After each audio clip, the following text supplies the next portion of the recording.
Hello and welcome back to this uh, game here where it's the City of Mist Evening Walks game where I do a one-on-one GMing thing with one of my friends. Believe when last we left our Vincent and Indira, they had gone to the museum to investigate this scene of this thief's death and learned a few interesting things from the exhibit curator. One that she got mixed up in some sort of black magic or something to her belief that is now causing the plants to attack some people that try to take items out of the exhibit. Uh, they are now heading off towards Dr. Pauline. No, Dr. Pauline Franson is the exhibit person. They are now going off to Johnny Brochard, who is the expert in restoring weapons that worked on the Captain's Saber. And I think they were heading off into their beetle. And let's go ahead and hear this what the scene is as they drive up, as they're driving on the freeway. Go ahead, Branwyn. What is the topic of conversation? Okay, so Vincent's keeping both eyes on the road, or at least trying to occasionally glances at Indira. Is Indira? It is technically Indira's car. Is Vincent the one driving right now? Vincent's driving. Yep. She's going to be fiddling around with her gauntlet for her drone. Go on. I'm sorry, Vincent apologizes.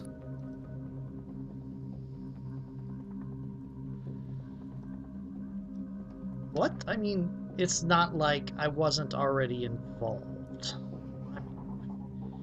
Oh, no, I know. It's just.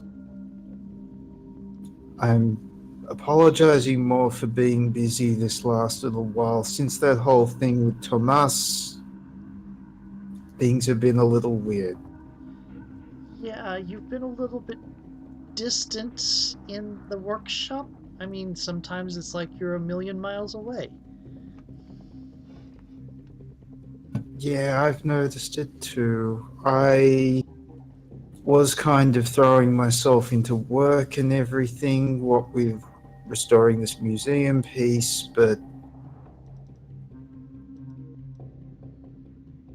has things been alright with you since the Tomas thing? Well, I mean, it's been about a month. I had a little bit of physical therapy for a little bit. You know that, but mostly it's fine. I got paid for the piece, uh, and just been sort of worried about you, mostly. I mean, been kind of like quiet. Just there's been a little bit. It's really hard to get anything like conversation going. I'm doing my thing and you're doing your thing, and your thing seems to be grabbing you whole. Yeah, I have to admit I kind of took this job because it involved the derelict. Oh, of course you did. I just can't seem to get away from it, you know? Yeah, it's kind. I mean, we live on a port town. I mean, it's the ocean's going to come up, but yeah, I can see what you're saying. It's like one after the other, and then there's that amulet thing that does what it does. Hmm, whatever it does.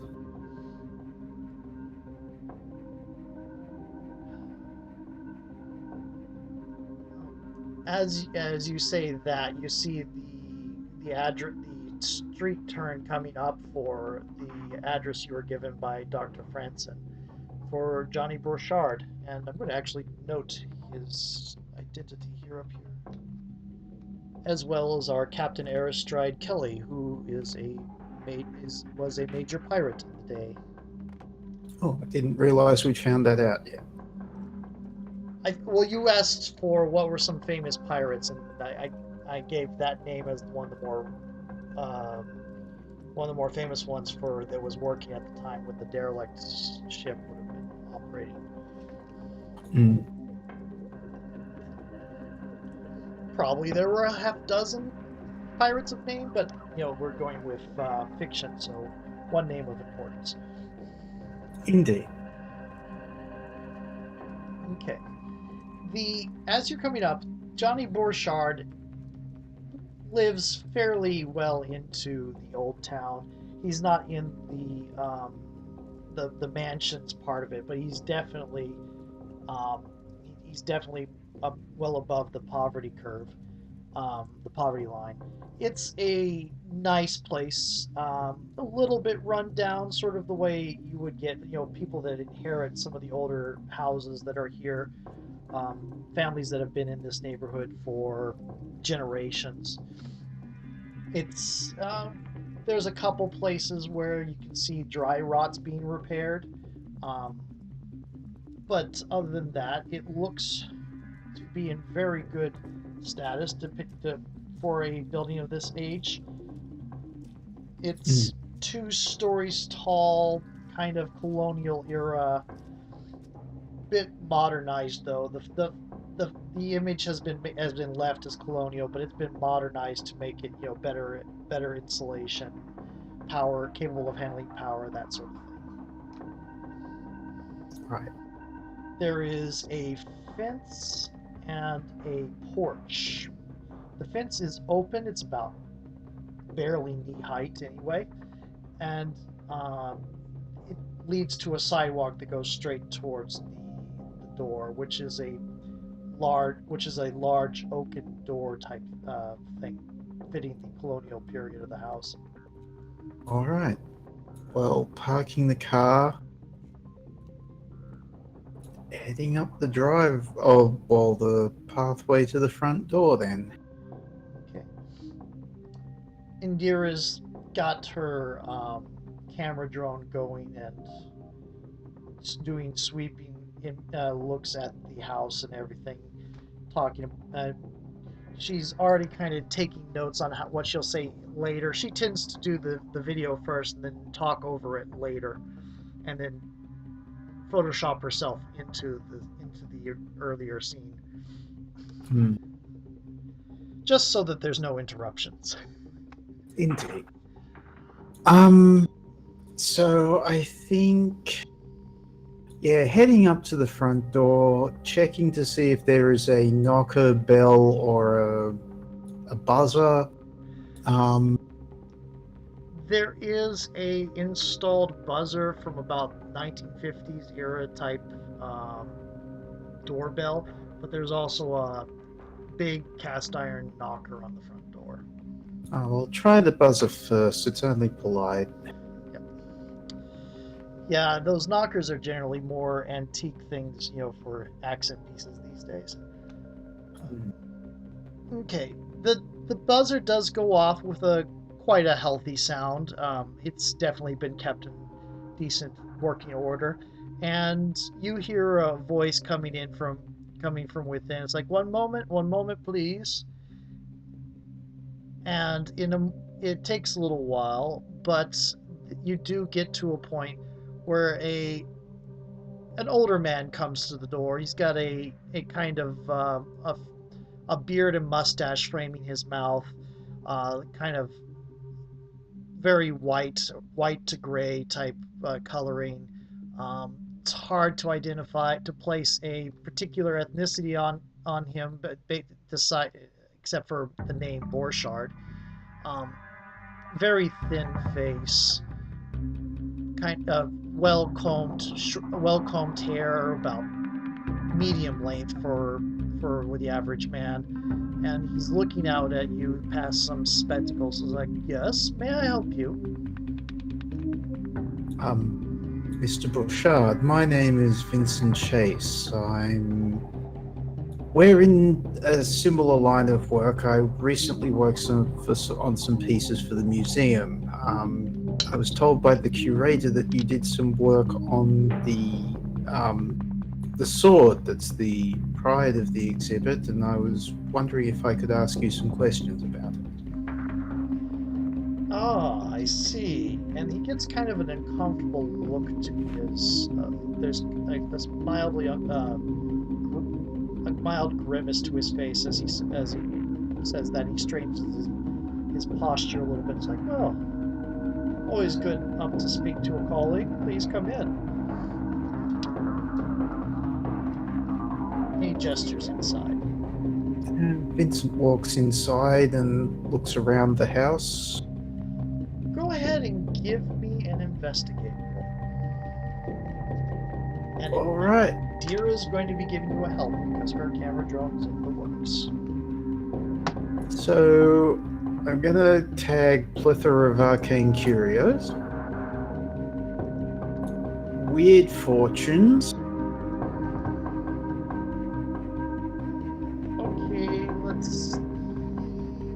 the plethora of arcane curios, not so much here, but I'll give you weird fortunes. Okay, insatiable curiosity then. Definitely. I think that's about it then.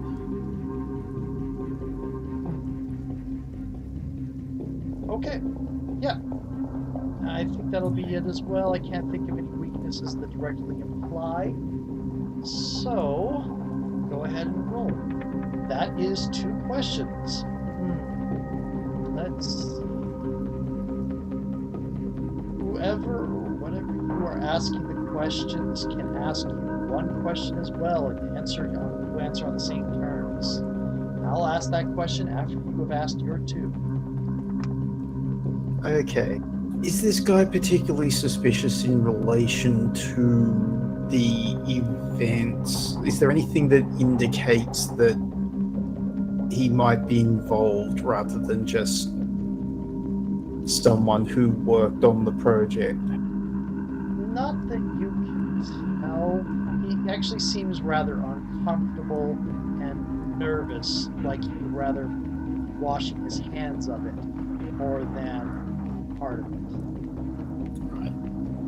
Are there any indications around the place that he might know more about the background of the sword or the derelict than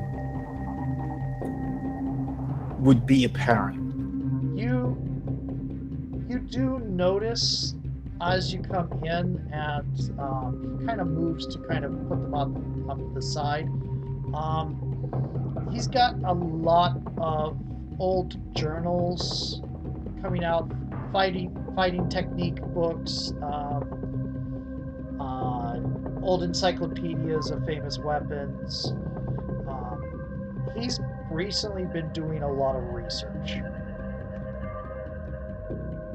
Interesting. Your question, Sir GM.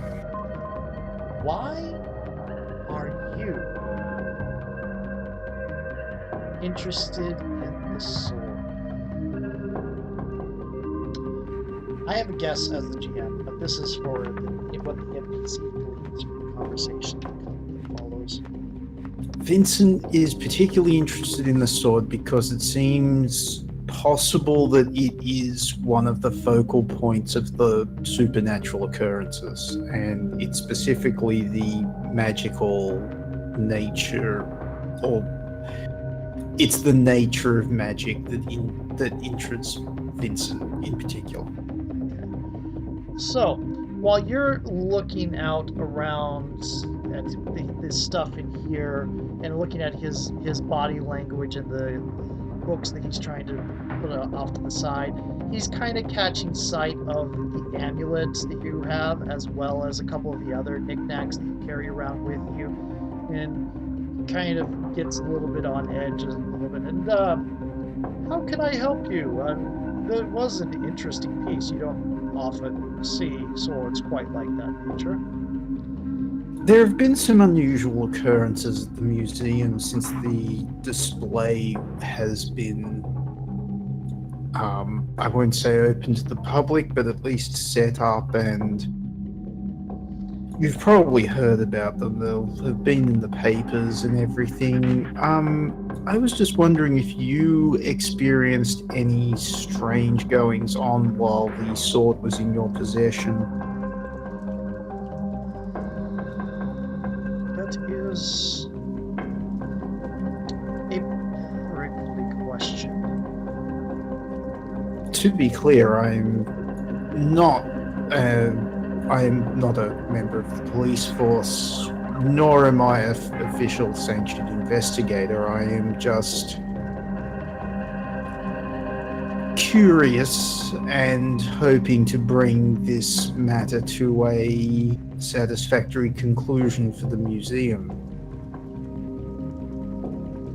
Oh, also, Indira spent a help on that, so you do have another question that can ask at some point. Oh, okay, I forgot about that. So did I. Okay. It's a little bit of. I mean, you're asking if anything strange has happened. I'm not exactly sure what you mean by strange. I don't have any recall of anything that particularly interested me. You already know from his nervousness and research he's doing that's been off.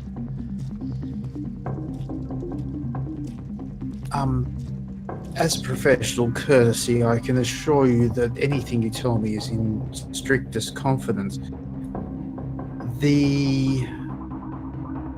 I personally witnessed one of the plants in the museum falling upon the curator of the exhibit,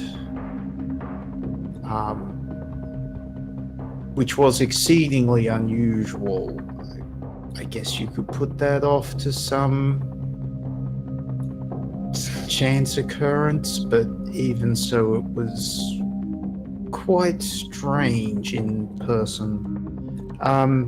And now we have this issue with somebody trying to steal the sword and coming to a bad end. Right. By a tree falling on them. Plants. I did not have any trouble with plants, I can assure you that. He's kind of chuckling a little bit at it. I don't have that many in the way of trees or other sort of plants around the house anyway, just outside in the yard. Same deal with the grass and sort of like that. I see. It was also mentioned that some kind of witch doctor was involved with the acquisition of the artifacts. Made rather of a nuisance of himself. Go ahead and give me a convince roll. Okay, I'm going to suggest expert in restoration because professional courtesy. Professional courtesy is a good thing. Yes, that works. The plethora of arcane art curios in this case will help you because you obviously know something. I'm going to suggest heart in the right place because, you know, Vincent is appealing to his,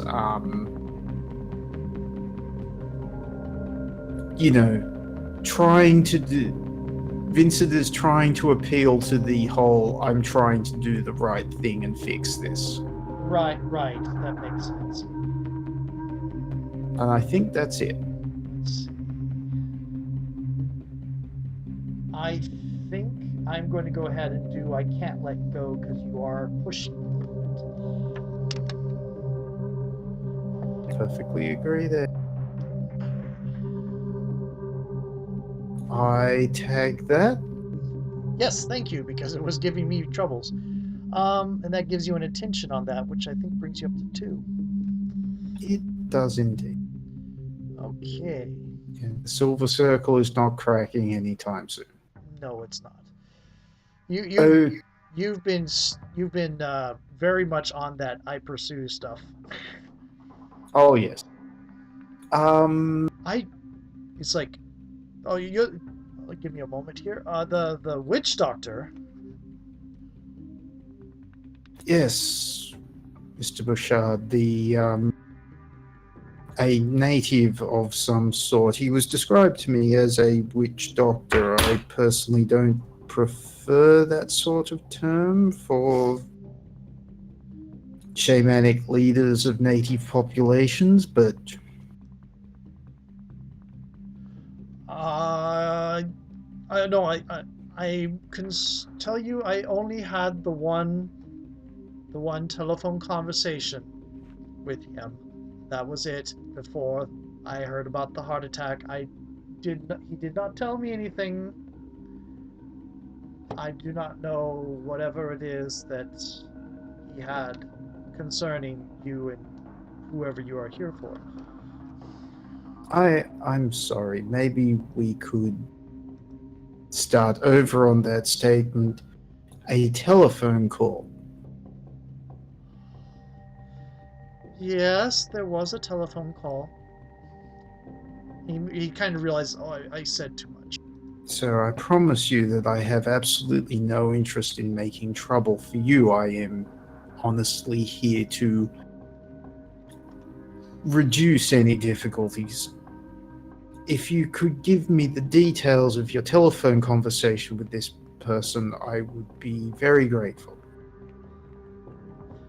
You do have one more investigative mystery if you would like to use it for this. I would, yes. A man called Emilio Castillo. Castillo, that was the name, Castillo. I'm not entirely sure on the given name. I have it in the notes somewhere. He asked about the the wreck and the swords being the sword and everything else, and that was I told him that I was restoring it, and that was it. Uh, he was going to come up to see it, I think, and the last I heard, he had a heart attack on the plane out here. That is most unfortunate.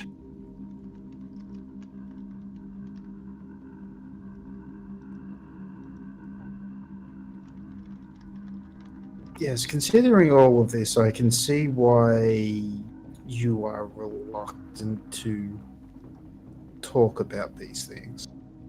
Well, to be perfectly honest, there were also the dreams. And at that point, there's a crash of the window, and you can kind of see an arrow sweeping in through. What do you do? Um, Duck, grab Indira and possibly Brochard if I can and pull them down with me. Okay, give me take a risk. Okay. It's like, what? Oh, shoot, it's happening again. Zest for life. Zest for life. Maybe acid off a duck's back. It's not directed at you, so no. Okay. I think that's about it that I haven't used recently. Well, it's used on the same action, so hard in the right place should still be optional. Oh, that's cool. All right, that seems good. Take a risk, you say? Indeed. Oh, that's good. Yeah, okay. So you're able to you hear the window crash, and there's that moment of frozen time that sometimes happens, like in athletics and all that, when the adrenaline is pumping. Um, and you are able to react in that instant, dive and bring both Indira and the restoration expert, the other restoration, Johnny Brochard, down to the floor where and then a arrow just sort of sinks itself into the wood about 3 feet from you, and you can hear a kind of hissing sound and look up, and you can you can see that out from where the arrow hit, the wood is blackening and sort of rotting away. Vincent yells something a bit to Indira about calling the police before leaping over to the window to glance out and see if they can see the sniper. Okay, go ahead and give me investigative mystery. All right. Not sure anything applies to this. It might just be a flat luck roll, so that's kind of appropriate, actually. Let's do it. Un- I miss.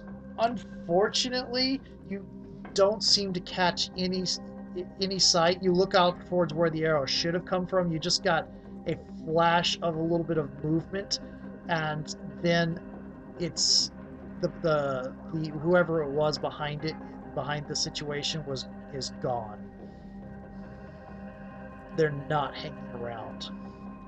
It's like, okay, I'm calling the police, and Indira's on her bracer, dialing up the police, and you can hear that. Hello, yes, there was just an attempted murder here. Let me get the address. And you can see the man kind of staring wide-eyed at where the arrow was. And at this point, it's the arrow shaft itself is sort of vanishing away, and it's leaving just the arrowhead. Right. I'm taking it like the blackened area that it's hit still there. Yes. Okay. Well, that will be something for the police then. You going to sit around to wait for the police to talk to them? I'm going to go over and take a look at the arrowhead and see if I know anything about such things. Okay.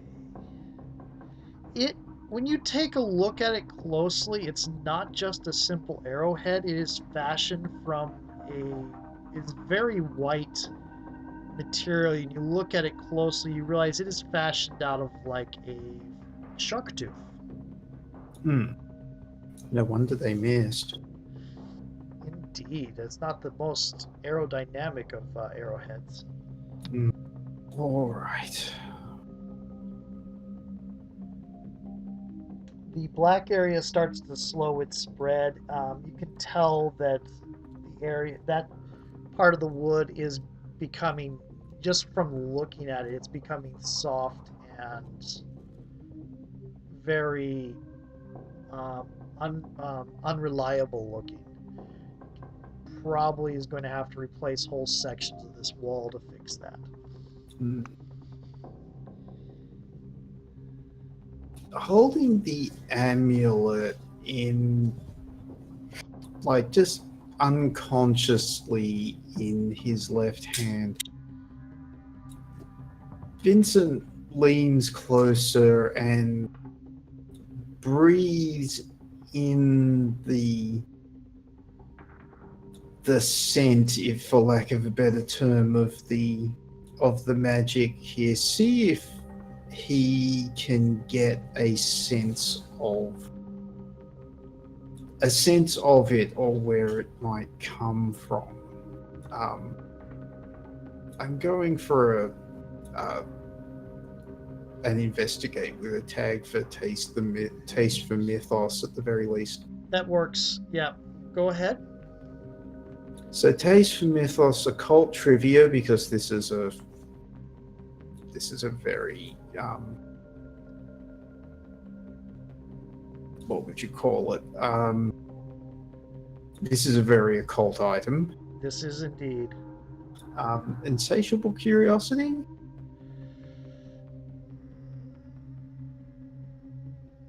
Yes. Yeah. Well, actually, I'm just curious about that. Yeah. Yeah. I'll go ahead and say insatiable curiosity. It becomes a little bit interesting. It becomes a little bit beyond curiosity sometimes if it's something that was tried to kill you. That's what I was thinking. But I'll go This ahead. is true. I'll go ahead and allow insatiable curiosity. Okay. The other thing I was going to suggest, particularly if you accepted that, was we tag Moon Mad I'll definitely because go with that. Yes. Yeah, because this is the mythos messing with Vincent as much as anything else. Indeed. Investigate? Yes, go ahead and investigate. Wow. Oh my god. Yep. Okay, so 2 questions to ask about it. Or asking for 2 hints from me. Hmm. I will go with 2 hints from you because that seems logical. Okay. So, when you're looking at it closer, and you're definitely, your first thought that it was a shark's tooth was close, but it's more like a stingray, actually, now that you're looking at it. Um, and maybe not a tooth, but actual the sting. You're not really sure, but definitely something from that same family of animals.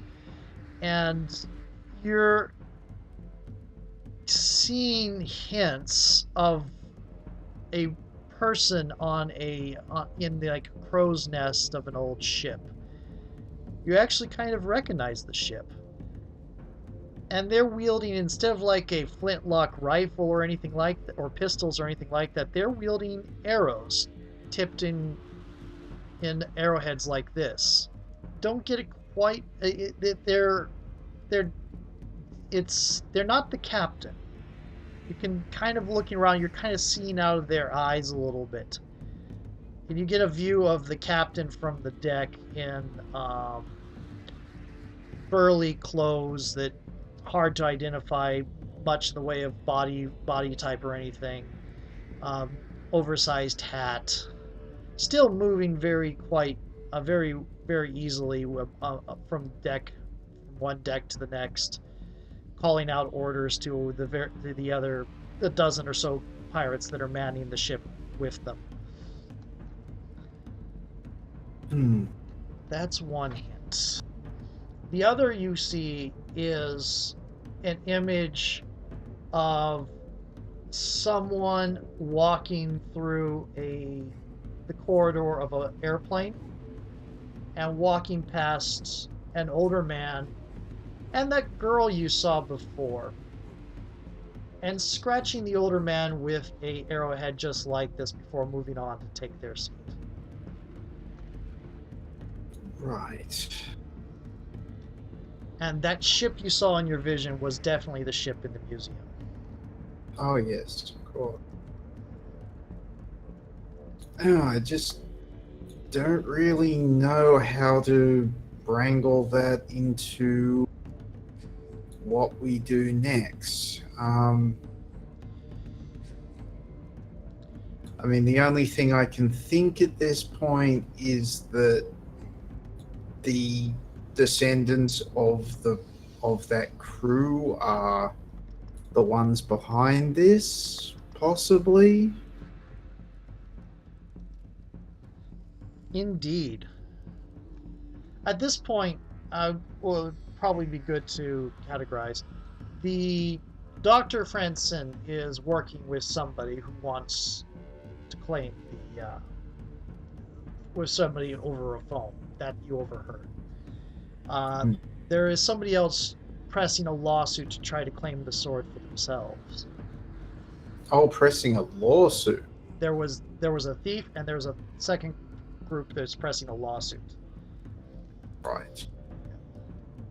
Which Sorry, I was not aware of the lawsuit. I probably should have typed it down when I said it. Okay. Um, there was also that girl that I met At the museum, yes. at the museum.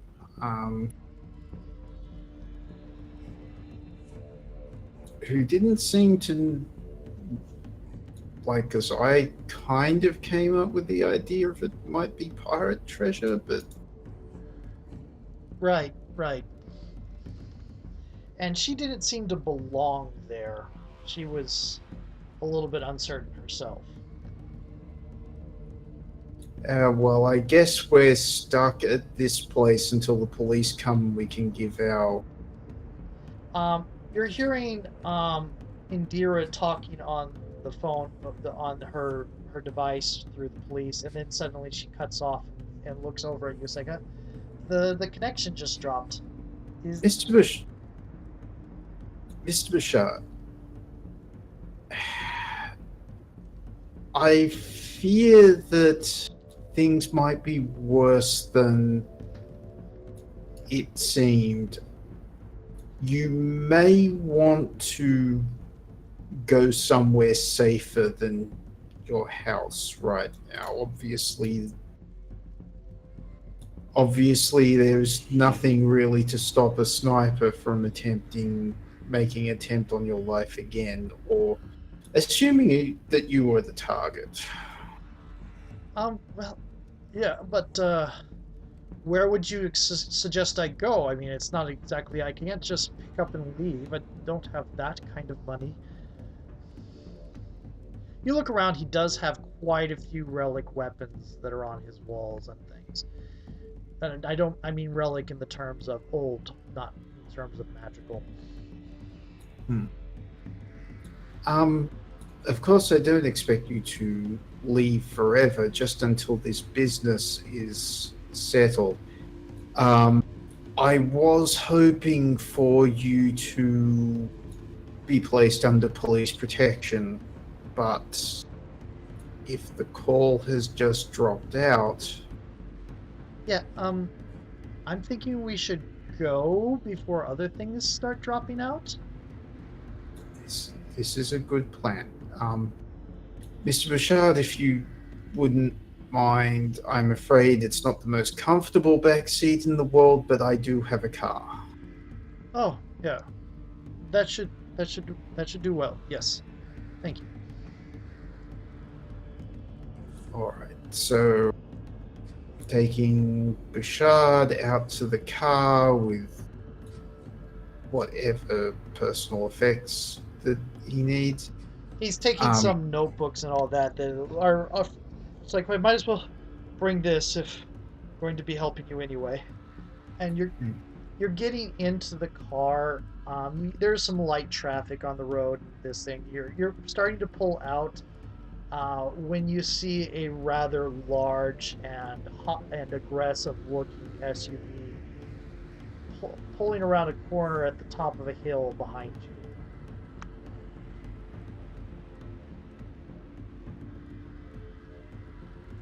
That doesn't look good. It's moving a lot slower than most people would driving through this area, kind of lining itself up with you. oh, that's good. We can attempt to move a lot faster than it then. Indeed, you can. Okay. As soon as you start putting on the gas, it starts kicking itself up as well. So I'm going to ask you to give me a, let's see here, take a risk. All right. Gonna tag the classic blue beetle then, Cool, which makes this automatically a dynamite move. and oh, I can't burn that yet. Zest for life. Yes, I think you would want to live. This, I think, acid off a duck's back does fall into gang because this is just another thing on top of what you're dealing with. Agreed. I think that's about it. Indeed, I'll go ahead and give that to you. I'm not particularly certain of a weakness, but I think actually I'll go ahead and crack Dreams of My Savior because your heart is beating a mile a minute. Ooh. And I'm going to have Indira do one of her remaining helps on you. So you All get right, so I will add that plus. yes. Okay, in which case it was take a risk. Indeed it was. Why couldn't it have been a 12 the first time we do it? Um, okay. 8 is a hard bargain or an ugly choice. You're driving at a hefty rate. You take off rushing. And the issue is going to be that you're going to have to take a hard turn and it's going to either hit the rough up the car, or it's going to wrench your shoulder. Something awful. All right, well, we'll go for roughing up the car then. Okay. So that means the car is going to have a tag of roughed up, so that might work against you in the next little bit.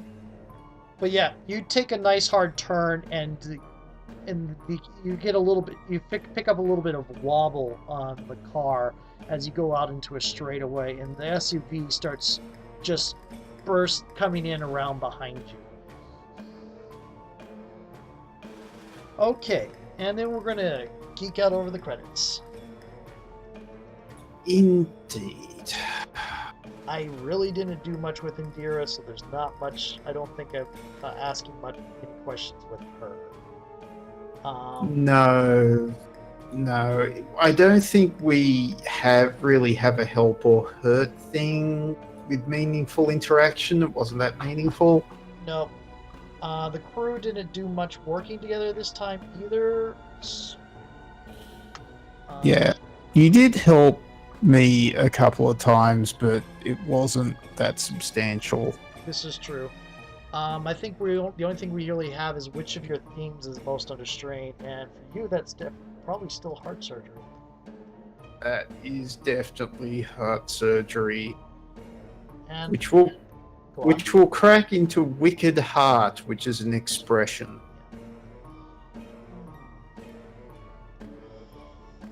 And hers is the Metro Beat, and it's going to probably crack into the Galaxy Beat.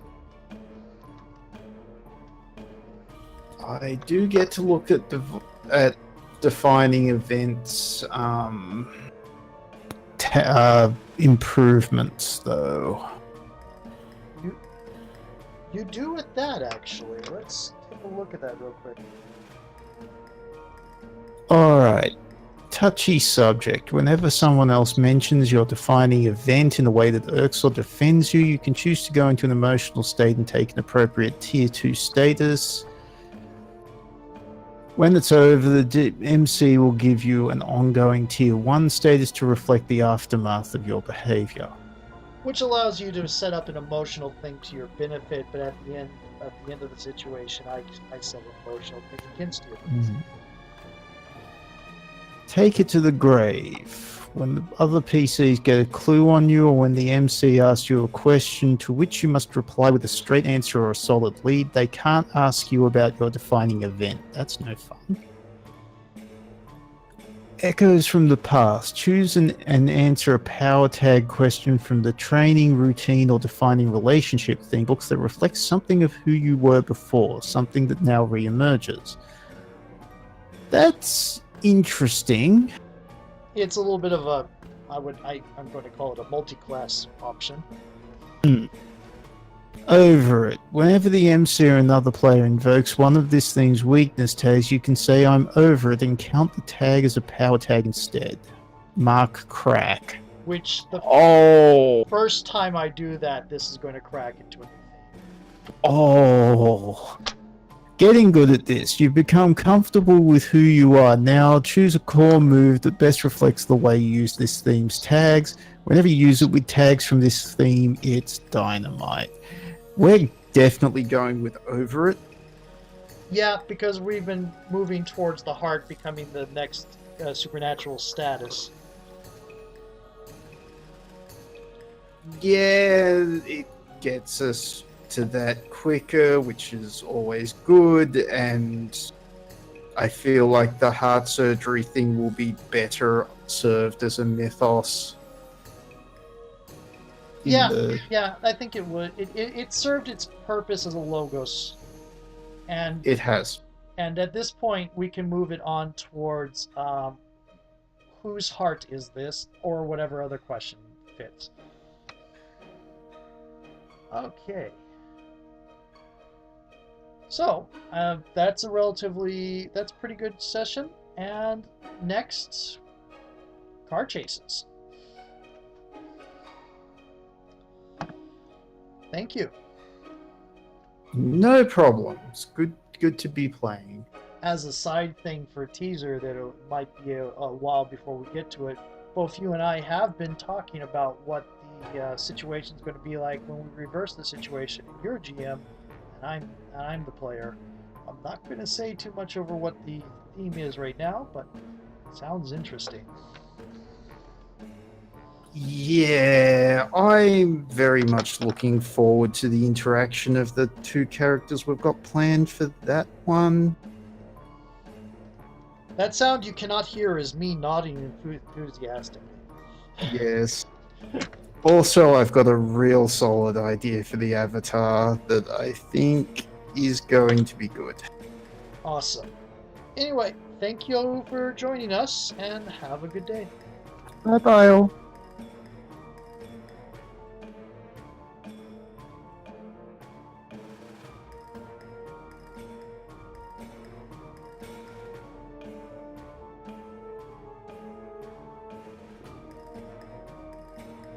And go ahead and continue, please. We had a minor crash in the Fraps software.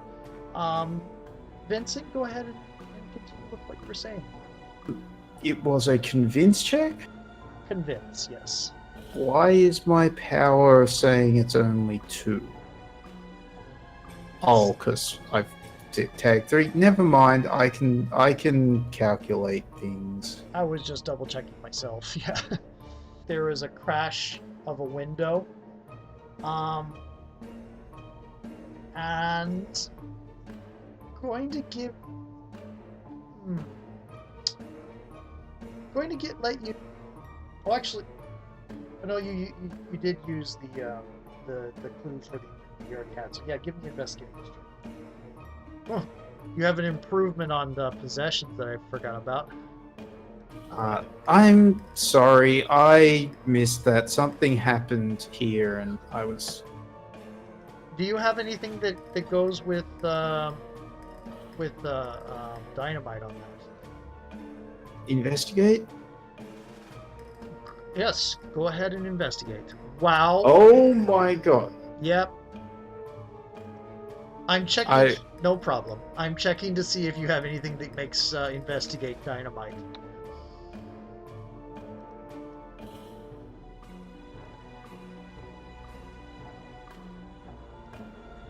And you don't yet. So the police. Let's see here. Actually, I haven't had anybody do a bad thing real quickly, but I think I'm gonna add a bad roll just yet. But you did have a bad roll earlier. I'll go ahead and expand upon that a little bit. Not particularly certain of a weakness, but I think actually I'll go ahead and crack Dreams of My Savior because your heart is beating a mile a minute. Ooh. So is that a bonus adding crack or?